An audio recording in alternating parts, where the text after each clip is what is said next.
एक गिलास दूध की कीमत। एक गरीब लड़का घर घर जाकर अपना सामान बेचता था ताकि वह अपने स्कूल की फीस दे सके।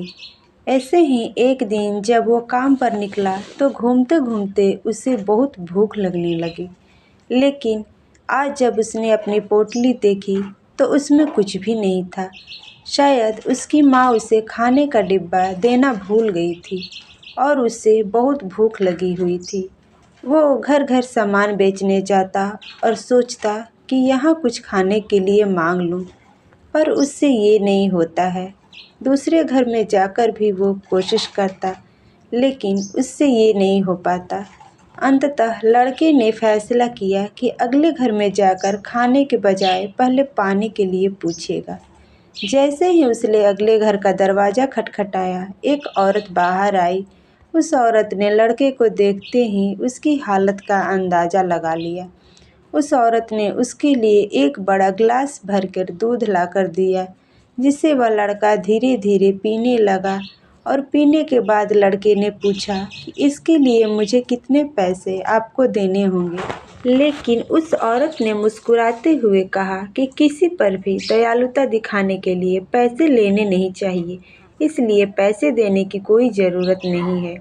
आज उस लड़के का इंसानियत से परिचय हुआ। उस लड़के ने दिल से उस महिला को धन्यवाद दिया और वहाँ से निकल गया। दूध पीने के बाद वो लड़का खुद को शारीरिक और मानसिक रूप से अधिक मजबूत महसूस कर रहा था और भगवान पर उसका विश्वास अब और भी ज़्यादा बढ़ गया था।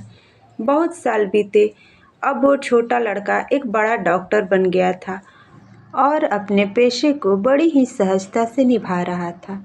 एक दिन उसके अस्पताल में एक औरत को लाया गया, जिसकी हालत बहुत ही गंभीर थी। जब डॉक्टर को पता चला कि ये औरत उसके पुराने शहर की है, तो वो उसे देखने तुरंत चला गया।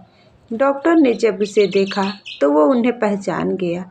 ये वही औरत थी जिसने उसकी मदद की थी और एक गिलास दूध भी दिया था।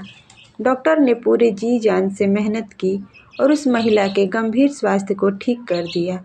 अस्पताल में उस महिला का बहुत ख्याल रखा गया और अंत में जब एक दिन वो पूरी तरह से ठीक हो गई तो उन्हें छुट्टी दे दी गई। पर अब उस महिला को सबसे ज़्यादा डर इस बात से लग रहा था कि उसके इलाज का खर्चा बहुत ज़्यादा हो गया होगा। वो इतने ज़्यादा पैसे नहीं दे सकती थी। बिल थामते ही उसने जब पढ़ा तो उस पर लिखा था, फीस का भुगतान बहुत पहले ही कर दिया गया था, एक गिलास दूध से। ये पढ़ते ही उसकी आंखों से आंसू बाहर आने लगे और उसने अपनी नम आंखों से भगवान का दिल से शुक्रिया अदा किया, क्योंकि आज उससे भी इंसानियत के दर्शन हो चुके थे। दोस्तों, इसी तरह हमें भी अपने जीवन में लालच किए बिना दयावान बनकर परोपकार करना चाहिए और एक दूसरे की मदद करनी चाहिए, क्योंकि समय का पहिया घूमते रहता है।